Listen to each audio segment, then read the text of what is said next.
back, and might not be a lot of people that recall this or whatever, everybody was talking and everybody was high on Jesse Norris, talking about him breaking all Ed's records, everything like that. And when I saw this post and then I saw you talking about it, I started thinking, you know what? I haven't heard a whole lot out of him in a couple of years. Why is that? He got hurt. He got hurt, and he's been just trying to get back. And it just simply is. I mean, it's super. I'm not saying there's anything like lesser or wrong with it, but I'm saying that my whole thing was that that person who made that post in particular, they denigrate they denigrate geared lifting all the time. And I'm just like, if you're going to do that, stop trying to grandfather Ed Cohn into this legacy of raw lifting. Also, another thing that I like to say that pisses certain people off, that guy in particular, there is no raw lifting. There is not a raw meat of substance or merit that has happened since 1972. So what happened in 72? Right there. Yeah, what happened in 72 to fill people in here? Because now I'm all bought into this. I am eating this story up. All right, well, what's raw lifting? Before they started calling it raw, which again happens in like 2008-ish, that's when suddenly this term raw becomes very popular. And a few things happen in 2008 that are important. Bigger, Stronger, Faster comes out. That adds a whole lot of new attention to powerlifting. So that broadens the base. Social media is becoming very large around then. That's when there was a huge spike in social media platform usage. In particular, video. YouTube did a lot of innovation around that time. So you saw a ton of fitness channels really starting to take off around then. So right at that moment, right in 2008, you have this convergence of all of these raw federations starting. I have to be real careful not to speed. I was going like 110 at some point while we were talking. You're just getting hot all over the place here. Yeah, I have the seat warmer on my seat on. I'm going to try and chill just a slight bit. But so anyways, so you have this just sort of perfect timing of the sport rapidly expanding. CrossFit at the same time, 2008, CrossFit's starting to, of course, the powerlift, powerlifting owes a ton to CrossFit in terms of getting more people under a bar and getting more people squatting and benching and deadlifting, especially the squatting. So you have this, all of a sudden, the pool of people who give a shit about the sport just explodes. But those people, because the sport had traditionally just been relatively poorly managed, there's been very little media, which is why I'm able now to have even done a Westside movie, is because no one had done one before. The whole reason I'm able to do this and have a market and have a niche is because no one has sort of seek to exploit and tell a lot of this history before. Yeah. But so you've got a very large boom of an audience that through no fault of their own, this isn't to be judgmental of like, all these new lifters. No, all these new lifters had no one to tell them, and they had very little access, especially if you didn't live like in Ohio, which, by the way, like, I'm not from Ohio. I'm from Tallahassee. I spent the last decade living out in LA. So I haven't been in like, traditionally, powerlifting country. But so you have this just explosion of relatively uneducated lifters who are uneducated because they're new and because there's no sort of infrastructure to do that education.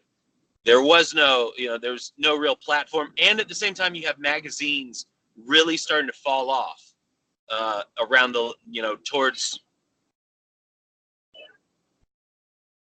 All right. Does my Google come through on this?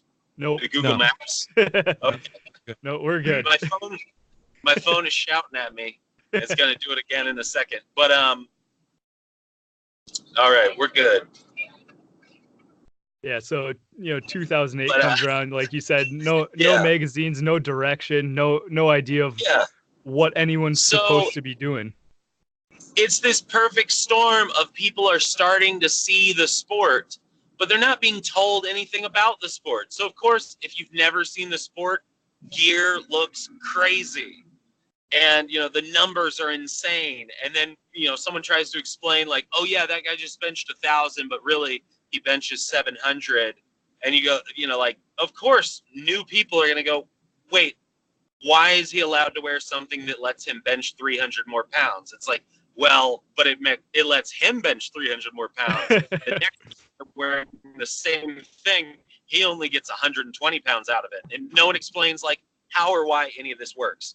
But so anyways, so that, but you go, well, but that, Michael, that's 2008. And like today, the Kern is happening. And, like Steffi Cohen and Mariana Gaspar, they're competing, back and forth. And like, that seems like that's of note. That's of worth. Well, yes. And here's why I say that. So in 1972, there was this thing called equipment. There's this thing called equipment that's been around. Powerlifting as a whole, I think the first sanctioned powerlifting meet is in like 1964 or something. It's powerlifting started in the 60s. That's when it developed into a sport. Okay. So it's not like the sport is a million years old. It's a very young sport. Yeah, and I've got into some of the like history of at least competitive strength events. Going back to Louie Simmons and Eugene Sandow and Apollon, like the old time strongmen. So I think everyone's kind of familiar that traditional weightlifting as we know it today, powerlifting, it's not old. It is, people have been lifting heavy shit forever, but not this way. It's a young, smooth baby still shitting in its diaper. It's new. But so when the sport started, there was this term equipment. You are not allowed to use equipment. Now, nowadays they say equipped lifting.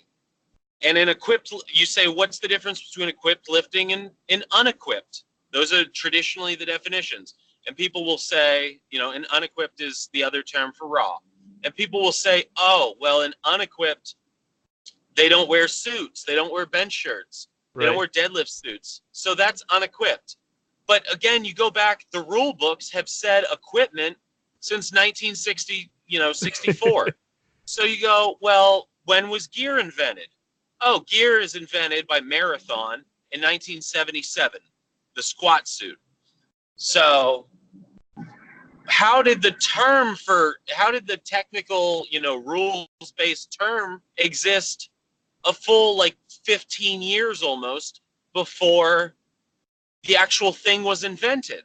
It wasn't like there was somebody on the sidelines the whole time going, hey, I think we should let them wear canvas singlets and everyone knows I'll sit down. Yeah. The term exists to the old timers. Another one of them being Larry Fahey. Both in my movie, wouldn't you know? Got to go straight to the primary sources here and speak to them. What was equipment? Well, it was power. You weren't allowed to wear power belts. They were considered too rigid and too thick and gave too much support. So they were equipment that aided in the completion of the lift. So that was a no-no. What was the other things? Oh, wrist wraps. Wrist wraps? Not even gangster wraps? No, no wraps. No wrap of any kind. Why? Because it aids in the completion of the lift. So at the time, they said, nope, that's cheating. Okay, so now you start looking at, today's raw lifts, they're allowed to wear wrist wraps. They're allowed to wear power belts. What else, Michael? Well, knee sleeves. Knee sleeves existed back then. People got sore knees and people got cold. So knee sleeves, they weren't allowed? Not even sleeves? No. You couldn't cut up like a thick wool sock and pull it up around your knee? No. Why? Because the compression and elasticity aids in the completion of the lift. So what else? What about knee wraps? No, not until 1973. Why? The compression and elasticity aids in the completion of the lift. So then you go to 1973. They go, damn, a whole lot of people are getting injured. All the lifters like this stuff, and it seems maybe a little more safe rather than just seeing like mangled, twisted knees everywhere. They go, okay, fine, you can wear them. So all of a sudden, instead of watching people break their arms and twist their knees, they're wearing sleeves and wraps and wrist straps. And, instead of watching people herniate their discs, they're wearing power belts. So, and 4 years later, squat suits. Yeah. And you didn't talk about the raw lifters putting tennis balls behind their knees and wearing super tight denim shorts and all these other things that used to happen back in the day for these raw lifts and everything. Right, and those were things, by the way, that were mostly weeded out in the early 60s before the meets were even sanctioned. Like, those were mostly tricks that were being done, in the 50s when it was still odd lifts. So you're like, all this stuff has existed forever, and they had a term for it. But now we only apply that term to things that aid in the, completion of the lift at the shoulder or at the hip. But, go ahead and wear your knee wraps and your knee sleeves and buy the longest SBD or slingshot sleeves, get them 2 sizes tighter for competition day, have to have a handler who rolls them up for you because they're so tight, and, brag about how you get 60 pounds out of your sleeves. If you buy sleeves based on how much you get out of them, you're an equipped lifter. If you spend time YouTubing and watching tutorials on how to get more out of your knee wraps, you're an equipped lifter. If you have a belt or something, and you have a Pioneer belt or an Inzer Forever belt or whatever, you have a belt with your name across the back, you're an equipped lifter. If you show up to a meet with a suitcase or a heavy duffel bag, you're an equipped lifter. And that's fine. You're probably going to last longer for it. But there's no need to, go trash what someone else does or twist, the space-time continuum to, Back to the Future, a reason why you and Ed Cohn are really birds of the same feather when he specifically lifted in a suit from his first meet until his last meet, until he retired. And then he came back and, he did some raw lifts after having like hip replacements where he lifted considerably less. And, it doesn't really matter. So now this whole gear versus raw debate is something you're clearly passionate about. And you said you touched on it in the movie. I'm going to steer this back into the movie for you. I know you've been talking about it forever, but I know, it is a debate since Westside is a big geared gym. Is that something you touch on a lot in the movie, or is that just like, hey, I'm a powerlifting nerd, I'm here to talk about geared versus raw, or are we going to see a lot of that? The movie talks about it a little bit, but the honest thing, and this is one of the things that when I started the movie, I knew every raw lifter's name. I would ask about, why all the, I would ask Louie about, well, what about this person? And he would go, who? Because Louie doesn't use the internet. So then I would go, well, what about what this person, what about what this person did? And he'd go, I don't know who that is. And I go, well, what about this person? And he's like, listen, if they're strong and they want to lift big weights, they'll come get in a suit. And I just thought that was ridiculous. And then the more and more time I was around them, I started to realize, like, they don't care. They do not care. Burley Hawk, I saw him on Friday training at Westside. 900-pound squatter, 800+ pound puller, mid to high. I think he benched 660. Or 615, maybe mid. We'll say mid 600-pound bencher, but raw. It's something that I go over the raw lifters that Westside has had. Westside's never had a raw lifter who was not like a monster.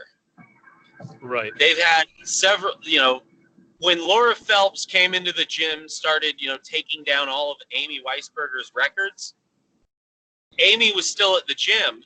She was the second best woman in her own gym. She's coming off of an injury, and she says, you know what, I'll go do a raw meet. This seems simple. This seems fun. Amy being, much older. Amy coming from a generation when the gear was, as the gear advances, every time it advances, it significantly ups the stress on the central nervous system. And it significantly accents, it accentuates how precise your technique needs to be. Now, Amy Weisberger, who I talked to yesterday, she would have actually been much better if she competed today in terms of how she fared against other people. And she was the best in the world for a decade plus. One of the all-time, greats in women's powerlifting. But she was raw, brutally strong. She was not, the most technically coordinated, skillful lifter. Laura Phelps, on the other hand, had a gym, also brutally strong, and then suddenly brilliantly coordinated, a gymnastics background. So Laura comes in and is able to use, frankly, like a superior central nervous system and a superior sense of proprioception. She's able to get more out of the gear because she's technically more efficient and more proficient. So Amy goes, all right, I'm the second best in my gym. I'll go do one of these new raw meets. She sets the all-time total record raw. First one ever? First meet, just walks in, sets the record? Yeah. First meet, she walks in at 43 years old, having never gone raw before, goes in, all-time world record. Meanwhile, if you held that same meet during one of their training sessions at Westside, Laura Phelps would have beaten her, even if you stripped the equipment away. But just, and at the time, I believe there were 2 or 3 women who could have beaten, Amy at the time, but they were all in geared lifting. Yeah. And it was just like, oh, this will be a fun thing to do. She goes over, cool, I won. She gets healthier and goes, awesome, I'm going to get back in the gear because that's fun. That's what I've been competing at forever. But it took a really long time for me to really accept and acknowledge, that they really did not give a shit about raw lifting. It didn't excite any of them. It wasn't hiding or anything. It was, they've been doing what they were doing forever. They've been, all of them were just chasing bigger and bigger weights. And if you've never seen geared lifting and you've never tried geared lifting, if you throw on some gear, it is addictive how the better your technique gets, the more you are rewarded. You have to be a better lifter in order to get the most out of the gear. Mm-hmm. Improving your technique means improvements in transfer. Right. The sport is it's super basic. All the strength sports are very basic. They're not complex.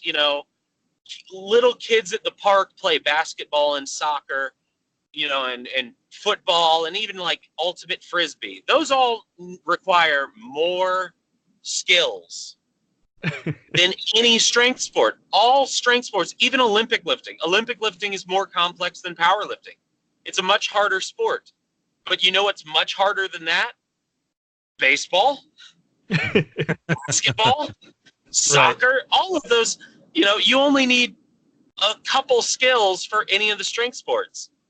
You only need a couple skills for any of the events, yet, an NBA player, they have to be able to do their thing while running, while being contested, while being hit. They have to, adjust their balance. They never shoot the same shot twice. Yeah. And yet power lifters will freak out about a power lifter will use 100 different physical skill sets. Simply, right now, I'm driving a car, I'm manipulating my feet differently, I'm watching all this. I'm doing something right now that's more complex than powerlifting. And I'm doing it while sitting back with my ankles in front of my knees. I'm box squatting my way down to Florida right now. Congratulations. But that's how everyone travels. And, we go through life, and life is complex. And then we do this very simple, rigid sport. And everyone, they build it up in their mind as though it's so very complex. And it's really not. So when you take such a simple sport, and then you add something like gear, and most geared lifters lifted raw for a long time before they got into gear. No one gets into gear as a 15-year-old with a 95-pound bench. They lift usually for years, they get strong, and then they start putting on gear. Adam said that was him. I was actually a freshman in high school. All they had was the Inzer Blast shirts, and we were getting ready to do the state powerlifting meet. I didn't know what the hell a shirt was. I borrowed one of them and benched 315 at that meet, so I was pretty psyched. But so I guess it was a little bit more than 95 pounds, but yeah. But I wanted to weigh in here real quick because I feel like I can talk to the debate as well. I'm on the same side as you, Michael, because I started out raw just lifting for football and wrestling, and then found out you could compete, and I started doing that and found out there was gear, and it wasn't such like blasphemy to the powerlifting gods back then when we used gear. That was just if you were, I remember being at like the state meet and everybody looked at me like I was cool because I could afford a Inzer Blast shirt, and the rest of these dickheads that couldn't do it. You know what I mean? So like nobody, they just want to talk to you about it, right? So I came up all through high school competing, wearing gear, and then like 2002, 2003, Karen Klein and her lawsuit from Inzer or whatever that was seemed to settle. She could start making shirts again. Newark was just down the road from me, so we went and got a Karen Klein shirt, and my world changed. So then, I came up benching in I was a bench only homo back then or whatever, so it is what it is. But ended up almost benching 800 pounds in a Karen Klein shirt, and then got out of the sport for a while, came back, and I went raw, did a couple raw meets. And were you just at Nick Showman's meet? Is that why you're in Ohio? Did you go over there? I was there. Yes. Yeah. It was going to open with 10:15, and so I came on up. Yeah, looked like an opener too, didn't it? And then we can talk about Anthony's 1,100 pound squat that was unbelievable as well. But so you fast forward from 2003 to 2018. I worked for Nick for a little bit, and he was asking me, he was like, why are you lifting raw again? And in my mind, I didn't really have a great answer for it. And then like looking back and reflecting, it's because like lifting in gear was so hard. Like it required so much time. So so much effort, like watching films of myself bench pressing to see, where's my groove, where's the shirt sticking, things like that. Trying out the shirt, sending it back to Karen, getting a patch put in it, and then finding out you need 40 more pounds to get something to touch. Oh, well, you don't have the lockout strength for that, so now we have to mess around with top end bench and working on triceps, more board presses and all that stuff. And like in my mind, looking back at it now, like I wanted to do some more meets. I don't think I have that discipline and work ethic to put myself through that again, because it is so hard. I don't know if Yeah. that makes sense to anybody that hasn't done it, but that was my take on it. Yeah. Now I've never competed in powerlifting, period. I got into powerlifting. I think I said this last time. I got into powerlifting as, a thing for football, a thing for shot put and discus. Right. And that's how I found Westside and stuff. But, when I was probably like 15, after a couple years of lifting and lifting raw, my dad, one day said, like, here, got you briefs, got you a champion suit, like, I tried on the blast shirt once, hated it. I benched less with it. I only tried it that one time. I kind of wish that I had done it more, but I also, being down in Florida, there was no one else at the time in Tallahassee who, benched. There were no other competitive powerlifters. There were no competitive powerlifters. There were no powerlifting, meets in my city. But there was no one to go to say, like, well, hey, how do I use this? How does this work? Or should I throw it? It's a blast shirt. It was like, I should have gotten somebody to say, like, yeah, dude, throw that thing away. Go get an open back, like a real shirt. One that's not going to, like, cut up your fingertips trying to, take 30 minutes to try and pull down. Yeah. Also that maybe you get 30 or 40 pounds out of it. Go get a real shirt. But, again, at the time I was throwing shot put and discus, which, again, technically far harder. I was playing football, which technically far harder. Both much more complex sports. So I was doing, essentially doing powerlifting all week and all weekend long as an auxiliary performance aid to the actual sport that I did. So I did all of those things as an addition. But now, having done, the movie and having been around the gear and, just professionally observing it and professionally trying to empathize with the people who I'm filming, and really trying to, with a serious intent, it's not hanging out, like, enjoying myself. I was there trying to actively learn about these people and why they did what they did. And so eventually you pick up on some of the intricacies of it. I just started back lifting because really for a year and a half between finishing the movie and then all the stuff that happened after I finished it that I didn't know was coming. We got to talk about that. Yeah. I got time. I got 10 more hours. 9 more hours. But, like I watched and I studied everything, even though I wasn't doing. I started back lifting, I went and deadlifted, 2 months ago raw, and was only a couple pounds under my previous PR when I had been lifting steadily for several years. And it was literally, I had not done a deadlift in a year and a half. But meanwhile, I had been, meticulously going through footage every single day, going through footage and, talking to lifters and watching lifters and, listening to Louie and Hoff break down their training partners. And so as I was doing things, I have just like this library of cues in my head.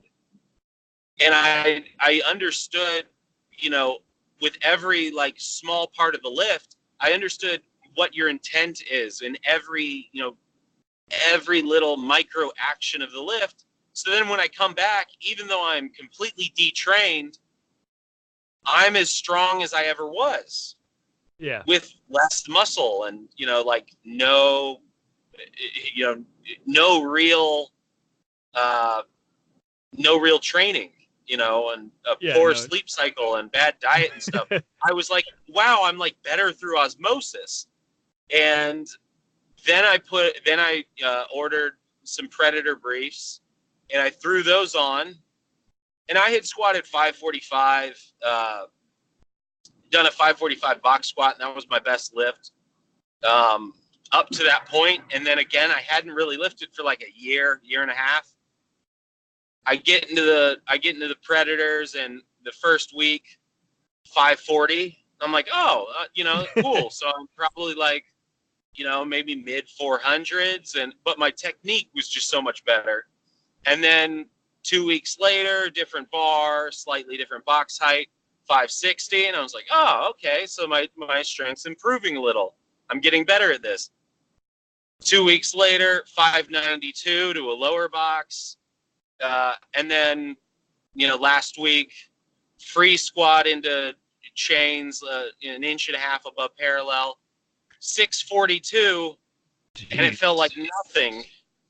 And all this is bare knees and stuff, and without shoes. I think most of those days, like while I was training other people and like filling in for my dad with his clients, and I'm like asking like a 60-year-old man to run the monolift, and he's asking me how much weight is that, and I went bend over and looked at it, and was because I didn't realize I was just jumping plate. Right. And suddenly I'm like, oh my God, that's 592. That's the most I've ever done. And he was like, that was fast. That was good. Like, that's the most you've ever done. That looked easy. I said, it felt easy. And I, throw on 50. I did it again. And he's like, that looked easy too. And I was like, I know. I don't. And then I was like, I want to throw on I was just like, I feel like I could just keep going up forever, which is like, Ed Cohn talked to me about that in our interview, and it's not a line that I used in the movie, but he said sometimes in gear you just feel like you can lift forever. You feel like there's nothing you can put on the bar that you can't lift, and that was literally how I felt. I was like, it doesn't matter how much I put on the bar, it still moves, and it still moves fast. But then I remembered 2 weeks earlier I had missed 612. After smoking 592. So I was like, well, I was like, I'm about to, go drive up to Ohio again. I don't want to have a fucked up back for a 13-hour drive. So I'll just play it safe, and I'll take a massive 50-pound PR over 2 weeks, and I'll come get this. And another couple weeks, I'll take those chains down lower, past parallel. I'll probably do more weight. But again, all of this was just I would think about oh, well, when I saw Anthony lift, he said this about his stance. And so he brought his stance in just a little bit. And when I saw Hoff lift, I noticed when he descends, I noticed his positioning. And in my head, I'm remembering, all of the stuff that I shot, and I'm thinking about how different lifters did different things, and trying to cue in, just get good form. But the whole point is that all of it was so addictive. Just raw lifting for me, again, coming from a sports background, while I'm still really impressed by the numbers of raw lifting, watching it is not exciting to me. Watching geared lift, I watched Anthony at the WPO come out and, miss his squat, and everyone get up in his face and say, listen, motherfucker, you got one chance. Did you come all the way down here for nothing? And he comes out and he smokes on his third. And you go in a raw meet, if someone comes out and they miss their opener, they go down and get buried and go down and get buried. Right. What are you thinking as they come out for their third? Are you going, I don't know, man. Maybe he'll get it. No, you're going spotters, get ready. Right. Why are they coming at what are they going to do? Come out and miss their bench because they're exhausted afterwards? But in geared lifting, you're you really don't know what anyone can do. From you go well, he's a little ahead, but will he make it through the next lift? You'll watch a guy there's stories about Chuck coming out, falling over, getting buried on his opener, and then going, take me up. Yeah. I'll do the same thing, take me up, and the meet director coming over and going, somebody's got to fucking tell Chuck, to calm down. He just went up twice, and Louie goes like, if he asked for it, he asked for it, and he comes in 100 pounds higher than what he just missed, and boom, world record on the third attempt after missing your first and your second, and going up each time. It's like stuff like that would never happen in a raw meat. So there's a suspense and a drama to it, because also a lift can look like it's going great, and then all of a sudden, they're lying on the ground and potentially career-ending pain. It's almost like right. NASCAR in that way, where it's like, things are going good for him so long as he doesn't crash. Yeah. But yeah, that's great. Likewise, just for me, lifting, and I've thought, people always ask me, would you compete? I would compete, but only in multiply. Because otherwise, to me, it just would feel too much like the training that I did for, a decade plus for other sports. Right. I wouldn't go out and practice football, all day long, but I'd love to go put on the pads and put on the helmet. I don't get excited when my friends say, hey, you want to come play flag football with us? But if you said, you want to put on, the gear right. and go hit the field, hell yeah, that's exciting. Yeah, you might get hurt. Yeah, you're gonna wake up extra sore, but that's the game. Right, and that's the world you lived in for essentially a year, and then you took a non-voluntary year sabbatical. Let's put it that way, from the gym in Westside. So I know we're kind of running up on time here. We got a little bit left, but let's go into Westside versus the World, the documentary. Obviously, we're powerlifting nerds here, so we dig these conversations. But the behind the scenes from Westside versus the World was some of just the craziest shit I've ever seen, as far as unintended drama goes. Just following along with all that. And I think a lot of our listeners are relatively familiar, but we've got some new ones. Let's do the maybe the cliff notes from last Arnold to this Arnold. Is there such a thing? Is there a cliff? Yeah, I'll try and do it. Now there are some parts of it that I can't really get in. Right. However, know anyone else who knows the story, they are all at liberty to talk about anything that they read or heard or heard through the grapevine or whatever. But so I'll try. If you just want to leave an awkward silence and a wink, Adam and I might be able to fill in some gaps here. Yeah. Is there a giraffe? In short, huh? Is there a giraffe involved in this story at any point in time? Oh yeah. I wasn't sure if I was going to put the giraffe in the short version, but well, Toys R Us ended. That was big for all of us. Yeah. Jeffrey, after Toys R Us, things got pretty dark for him, and he became a very angry giraffe. So in short, I guess I was in a business relationship with someone who, to put it lightly, was not very compatible with. We butted heads for a number of reasons, one of them being my objection to what I suspected was potentially some illegal activity. So we went our separate ways. I don't know if you can talk about this, and I'm sorry, I'm going to jump in just because I know, just from conversation, I live in Ohio. I've conversations of potential illegal activities may or may not have included distributing steroids along with a state patrolman from Ohio. There's no confirmation on any of that.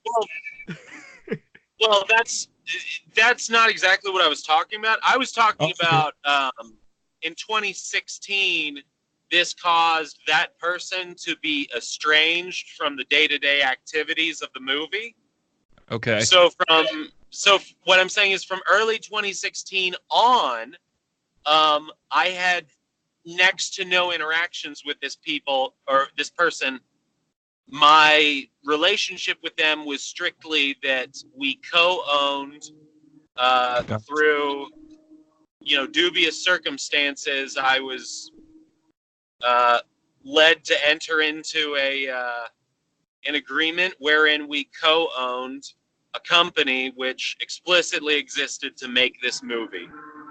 Now, so from there on, with the co-ownership, I had heard, and I don't know if we talk about something that you can't talk about, then that's fine. I'll get rid of it. Yeah, I'll tell you. Is it true that Louie hooked you up with this guy? I can't comment on that.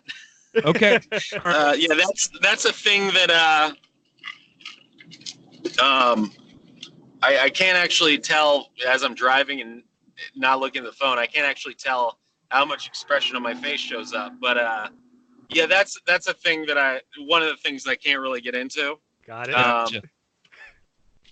I'll just say that it wasn't my choice, really, to use this person. But then again, sort of, no one was really told, basically the guy stole someone's identity and was passing off large swaths of his life as someone else with the same name. Yeah. And so many people were conned along the way. But I was conned, pretty much. Yep. Yeah, and this is all relatively out in the open. We've read the news reports of an actual Carlos Carvalho getting killed by a giraffe in South Africa. That's the behind the scenes there that no one officially related with the film has talked about or will comment on. I assume this is all hearsay by the Building Ambition host. Just from what I've heard. There was a release that we put up that detailed that an actual filmmaker by the name of Carlos Carvalho, who was again not the filmmaker, a long-time documentary filmmaker, Carlos Carvalho, who, as it turned out, trying to think about the wording of this, I think I can say this, as it turned out, was never involved in Westside vs. the World, and had never actually done, or at least intended to do, had never done by his own representation any business in the state of Ohio as a filmmaker. All right. And so that filmmaker in the same stretch of time, but he knew only existed between coming from Brazil and working on documentaries mostly in South Africa. That person was, yes, killed by a giraffe in a freak accident that happened to come out and be widely reported by the news right around the time that I had to make announcements that our film, or rather my film, because the other person has never seen the film either in its entirety or otherwise, I had to make an announcement that another person by the name Carlos Carvalho was that we were discussing some there were some delays, and the timing happened to be comical in a weird way that makes you believe in God and then makes you kind of believe that he might hate you. Yeah, it was really the Murphy's Law of movie releases, wasn't it? Yeah, it's like, hey, a week away, let's get this all thrown in there. Not even a week away. It was less than 48 hours away.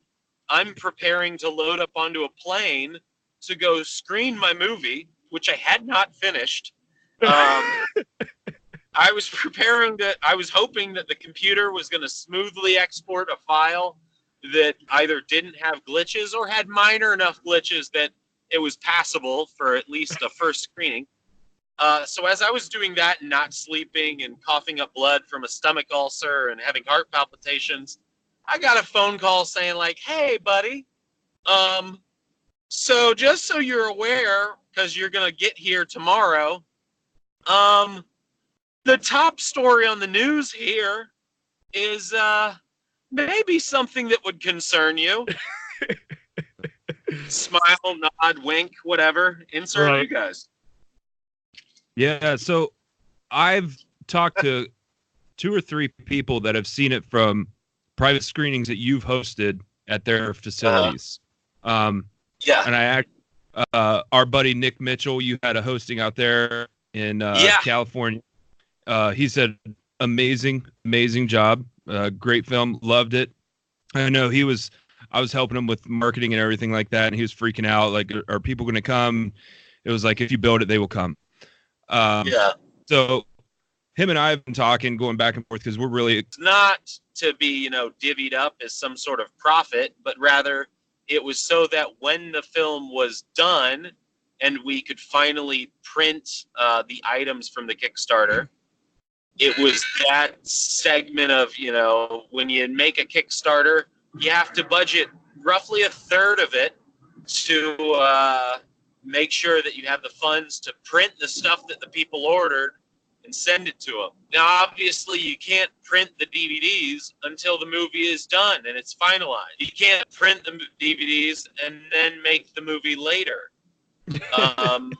And since the DVDs are the primary component of what it would be irresponsible and backwards to divvy up the monies in a means so that you say, pay the t-shirt printers first, because you want to make sure that you're able to fulfill the largest chunk of the orders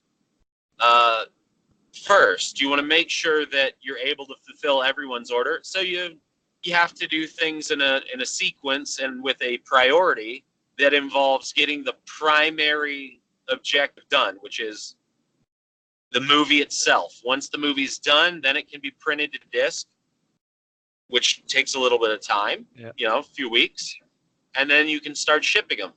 And that kind of brings us to today, right? Yeah, and that brings us to today. So now we're about as we record this, I don't know when you're putting it out. Or wait, did you say when you're putting it out? We'll put it out tomorrow, right? Yeah. Tomorrow? Awesome. So now, as you're, hearing this, if you're an early listener of the show and you go listen day one, which I recommend you do, at least for all future episodes of this fine podcast. There we go. There we go. Let's sell a little something for everybody. Before I just rant and accidentally piss off a raw lifter or something, which again I don't mean to do. No disrespect to any lifters of anything in any classification in any division. It's all awesome. Go do what you like doing, and respect everyone else. There we go. So right now the movie is available on iTunes for pre-order. What that means, because I've gotten a lot of questions about that. What that means is that you can pay for the movie now. It boosts up our sales total for our debut, which will help us, eventually in the process of getting it onto Netflix and help it to get to Netflix faster and a bigger audience, and help the whole world know about this little sport we call powerlifting and this gym that we all hold so dear, Westside. But if you pre-order, the film's $12.99 on iTunes. If you pre-order, that means that it arrives, it starts downloading from your computer the moment it's available. So, it downloads real quick. Within a few seconds, now suddenly you have access to the movie that everyone's been waiting for, and you can go watch, and you can enjoy. If you don't have Apple, you don't like Apple, you're old school, you're my dad, you like DVDs, then don't worry. You can go watch it on demand or digital download through Amazon, through Google Play. It will be available through several different cable companies will be will have it on their on-demand stores available to watch or rent. So if you have, say, Comcast or Spectrum, or I think Cox, a few others in the U.S. or Canada, you'll be able to, on demand. It might be available for streaming in flight on certain flights. If we have some weird thing with Best Buy, I don't know if Best Buy is going to allow you to buy the DVD off of their online store, or if they might have it available on the shelves. If they do have it available on the shelves and you see it, you miss this, but also because you're a fan and you already bought one online, you didn't wait for them. So I'll assume that that's the case. If you see it, I want you to take a picture of it, message it to me, or just shout people that it's there until security removes you or something. But yeah, so let's see. It's available it'll be available for DVD and Blu-ray through Amazon, and digital download through a whole bunch of places: iTunes, Google, Amazon.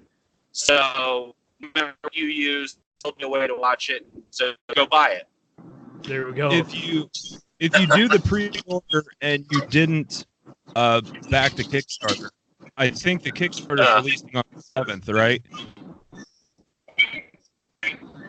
The Kickstarter people.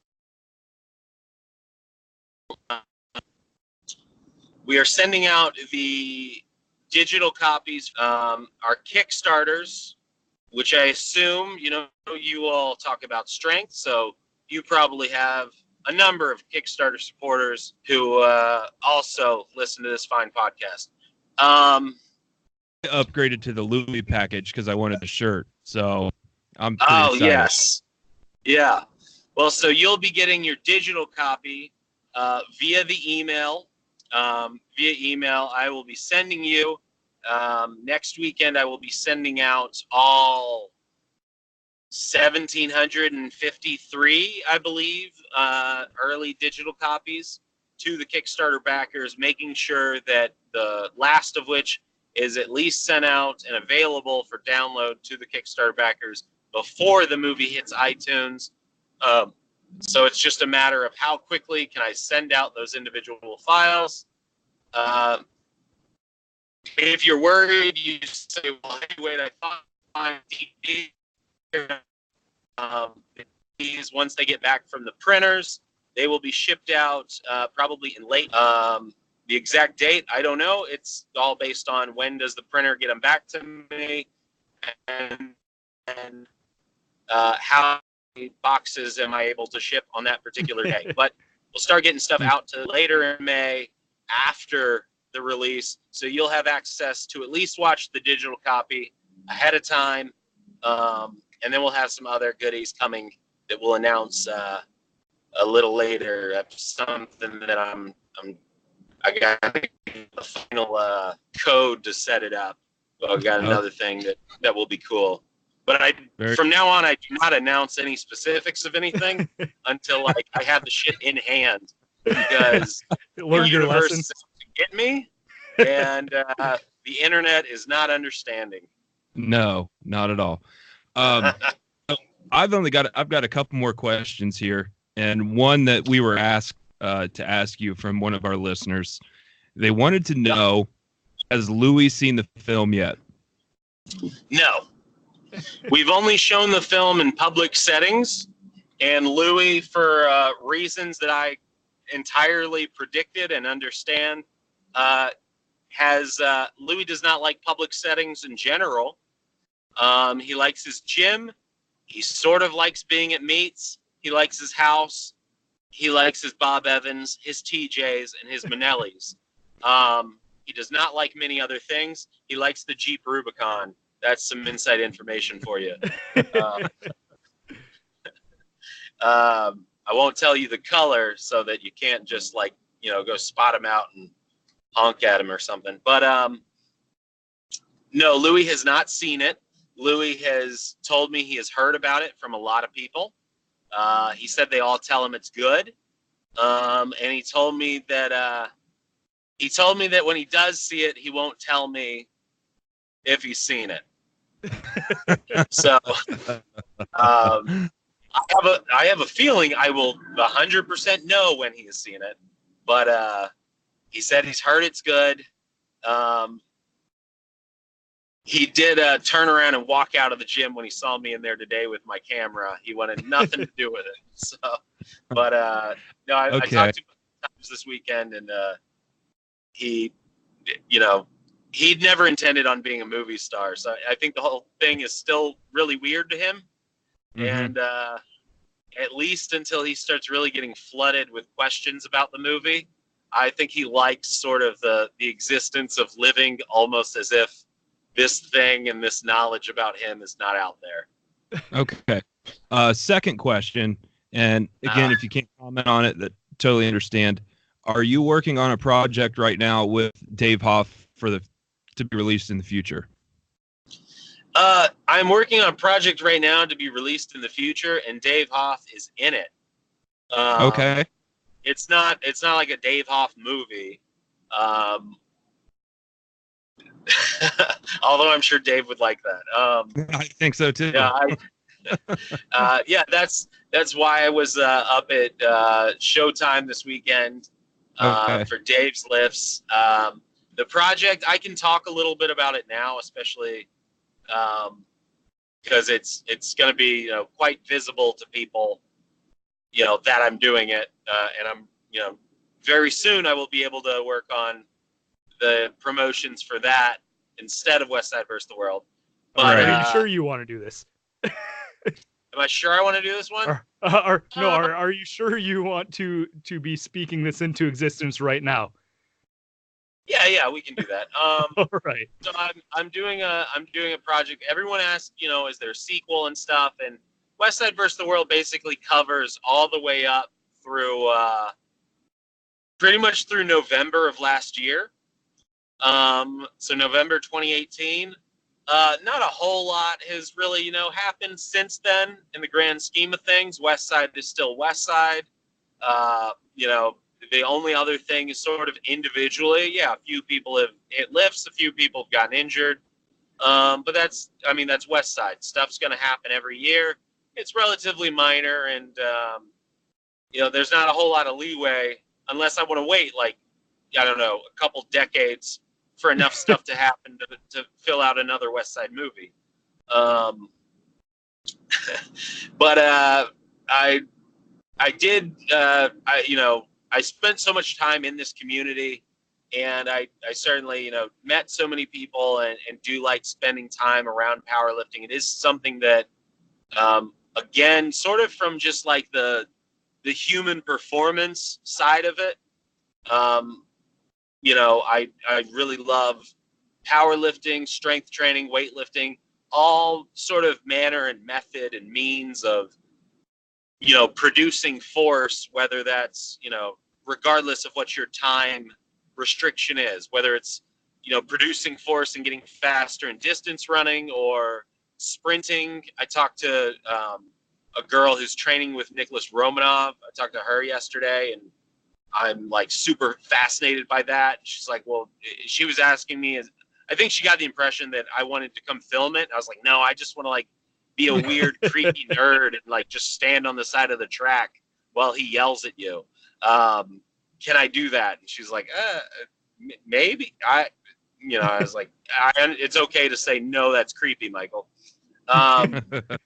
But so this is all stuff that I would, even if I were working on something else, I would be paying attention to this stuff, and I would want to know, well, how's my friend Dave Hoff doing?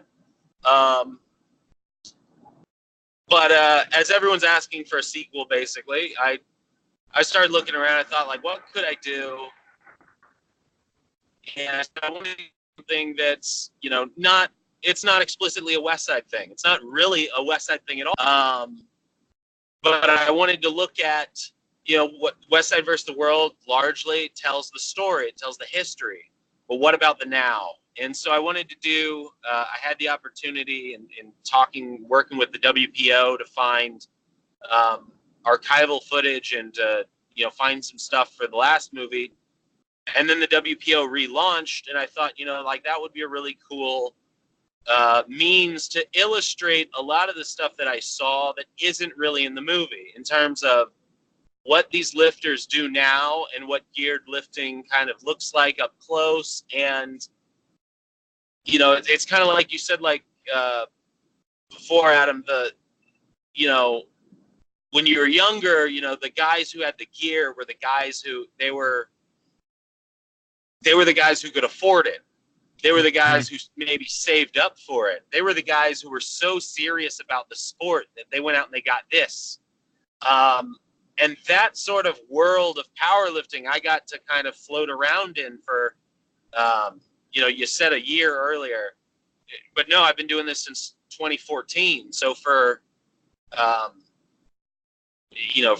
basically 5 years, I've been, consumed by this world. And much of it had nothing to do with the documentary. I was just fascinated by these people and these stories. And so I'm working with the WPO and following a group of lifters. We started filming last year at the WPO. And I've been checking in with some of the lifters, throughout the year, seeing what they've been doing, the ups, the downs, the highs, the lows, the monotony, the struggles both in and out of the gym. And we'll see what happens with all these people as their paths converge back at the WPO in the fall. So it's sort of, a geared powerlifting kind of, it's very similar to, say, like pumping iron or Okay. the first like generation iron, in terms of just following some of the competitors as they all get ready for this kind of pinnacle of their world. Gotcha. So That sounds hopefully it great. won't take years and years. Yeah. Well, we will definitely be on the lookout for that. That's for sure.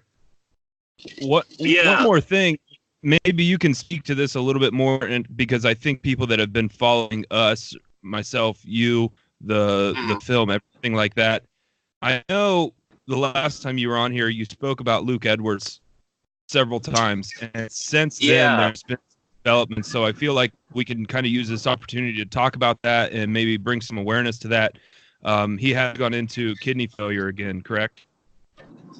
According to the posts from both he and his wife, Debbie, and I talked to her yesterday at the meet, it appears that, he's gone back into kidney failure.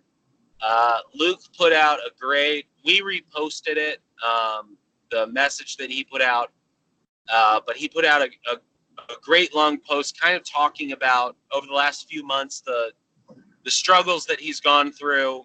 And we do have a segment kind of highlighting Luke in the movie. Luke came to Westside because he wanted to be the best in the world. When he came to Westside, basically his entire life, he has had kidney disease or disorder. It's the same one that Alonzo Mourning of the Heat had. Mm-hmm. And I think Sean Elliott of the Spurs, if I recall correctly, back in the, both Sean Elliott and Alonzo Mourning in the early 2000s, they had a genetic abnormality where their kidneys fail. So it's not, it's something that would have happened independently of powerlifting. Certainly it complicates his powerlifting. So it became led to him losing a gig in the late 2000s. He squatted 1,000 pounds in, I believe, stage 2 or 3 kidney failure. Then he got a transplant. His lifting started, life and lifting started to get a little better, and then he had his body rejected the transplant again. Mm-hmm. He got another transplant. This is all back, I believe this is around like 2011, 2012. But he got another transplant, a second one, and it severely set back his lifting. He, through all of it, I mean, he went through dialysis and, all of the sort of medical hardship that comes along with it. And to a man, as I was making this movie, everyone spoke so highly of Luke. He is in fact, he's the guy on our cover. The black and white photo, that is Luke Edwards. He, was kind of robbed of, he deadlifted 840. He was a guy who in the gym, he went back and forth with Greg Panora. And Greg Panora, I believe, was like only, during Greg's sort of reign as a multiply lifter, he was the most dominant force on the earth at the time. And he only got beat, I think, once over this long span while he was at Westside. Yeah. But Luke was a guy who battled back and forth with him and pushed him in the gym.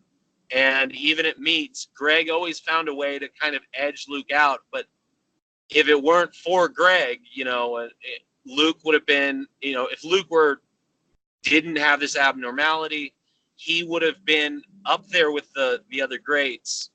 But he was sort of, tragically robbed of all of that, but still never, I mean, he was going through dialysis after doing workouts. And, one of the things you think about dialysis, you can't drink a whole lot of water. And, if you go to Westside, you can't drink water, and you go through a speed workout and stuff, like how brutal that is on you. Right. Never mind when you're doing it while you're doing dialysis. And he's just a guy that has always had every excuse in the world why he could stop. No one would ever blame him for giving up. And in fact, people around him, I know even still to this day, they beg for him to give up. But he is the ultimate warrior, the just epitome of strength. And he's on top of that, he's just a great dude. Yeah. And he's super quiet, super humble. In the trailer, he's working out after a shoulder surgery.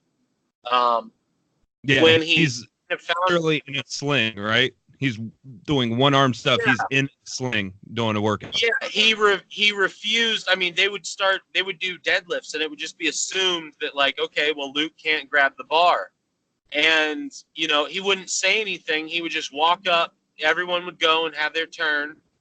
And before they could, change the weight, he would walk up and insert himself and grab a strap, and he'd go down there and, be pulling one-armed, just he has that, like, sort of Louie kind of, like, nothing will stop me, no excuse is ever good enough.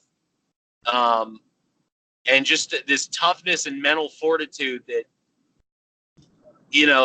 AJ Roberts said to me, like, he has a fire that he's never seen in another human being. And he is so quiet all at the same time, and so sort of stoic and reserved.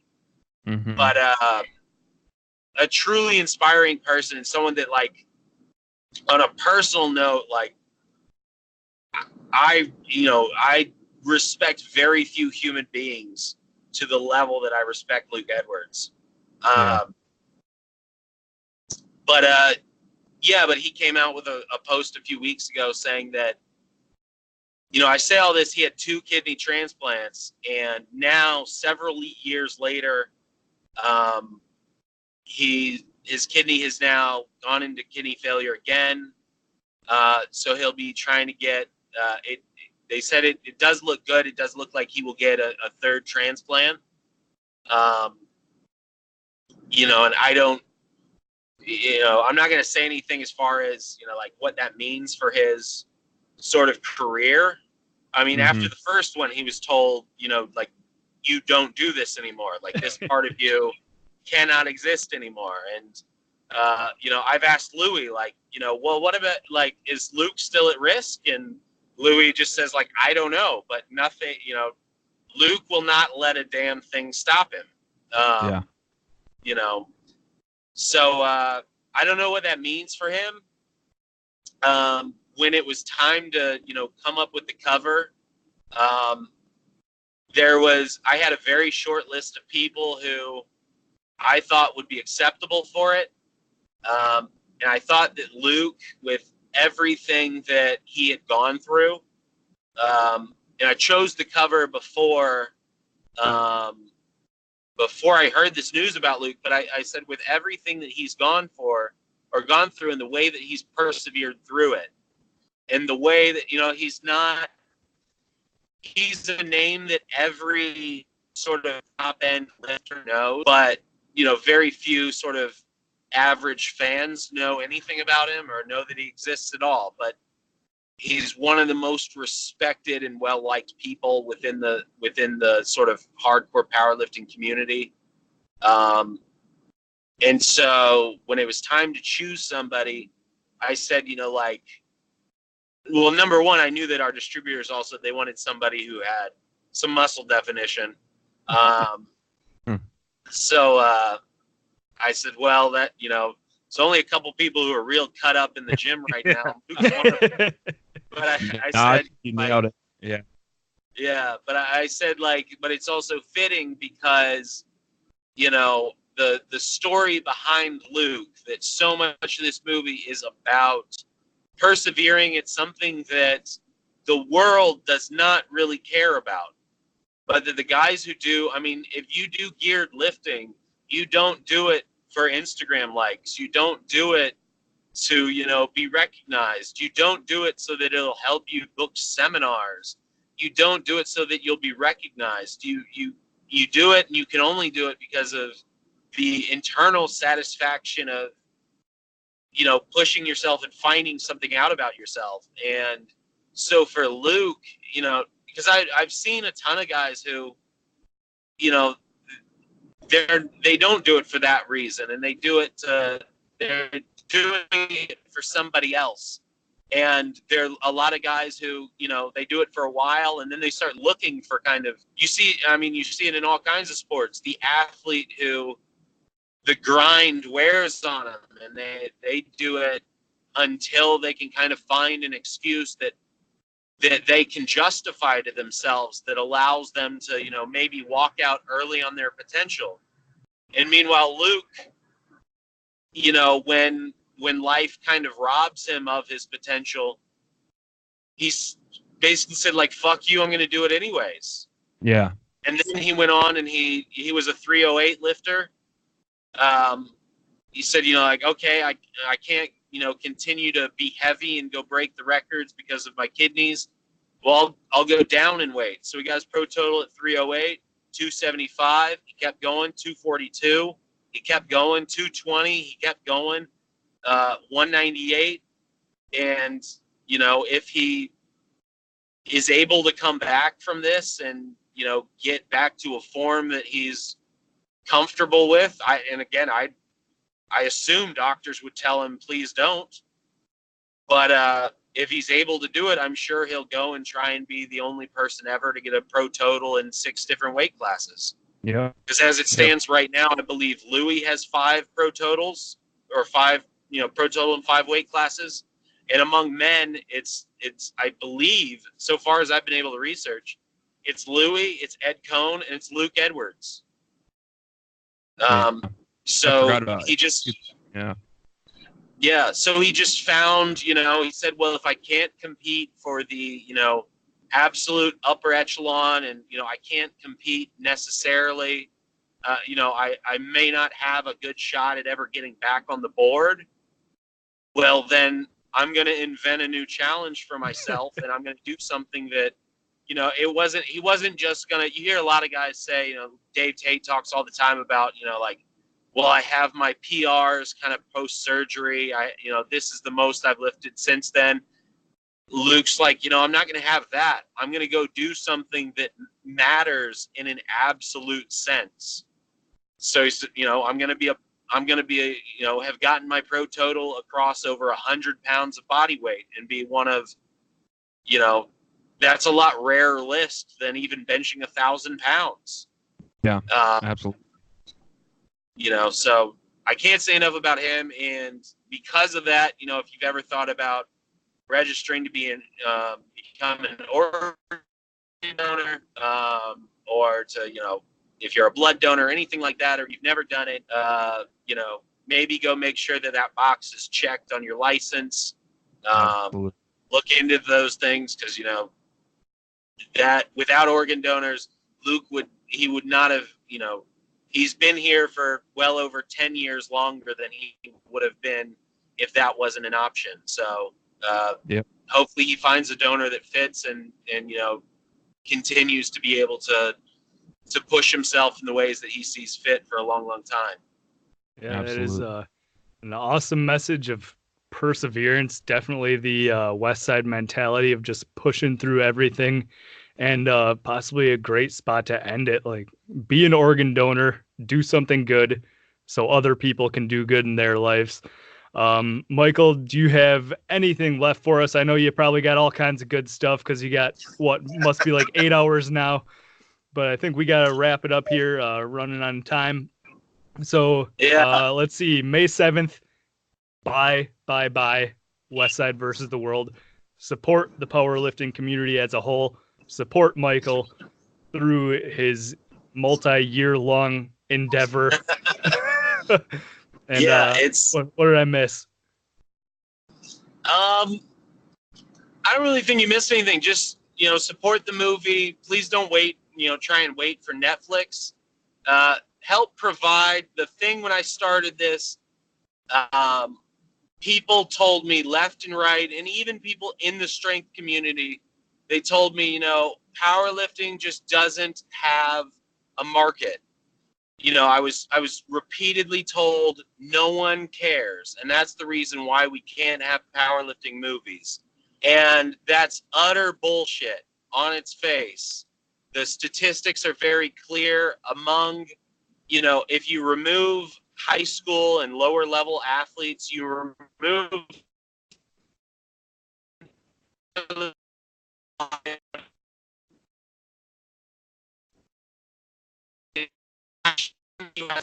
across the globe, or powerlift as opposed, and pretty much any other sport. I think CrossFit has it beat, but not by a very wide margin. CrossFit has 6 different movies. They happen to all have the same exact distributor as us. So there we go. More power to them. But we as the powerlifting community has control, has its niche, and that there's no reason for that. And so, the only reason that it does is because it's collected the quantitative data to show that when powerlifters spend their dollars,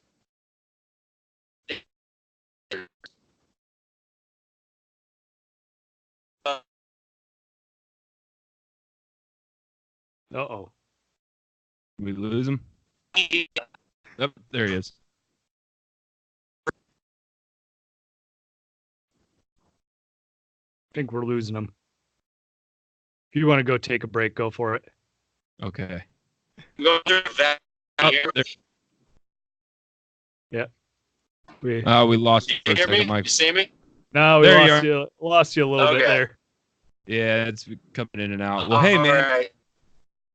Thank you so much for spending some time with us. I'll be sure to tag you on everything. And show how many people there are. Absolutely. There we go. Beautiful. Absolutely. There we go. Long time coming. We're super excited about it. Ben, I'll let you go ahead and wrap it up. Yeah. All right. So, thanks, Michael, for stopping on. And thanks for spreading the word about powerlifting to everyone. No problem. Thanks for having me. Yeah. All right. We'll talk to you later. Thanks. All right, man. See ya. Thank you. See ya. All right, buddy. So 139. I got to go through and cut some stuff out, I guess. I got a little insider information, insider baseball there I wanted to make sure I asked him about. So yeah, I got the 47 to 50 minutes of my recording I need to cut out. Here, let's try this. Let's hope that works. Okay. So do you want to go take a break, come back? You want to wrap it up real quick? I got it pinched off. Well, let's go. Then we won't have to rush it. Okay.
Oh,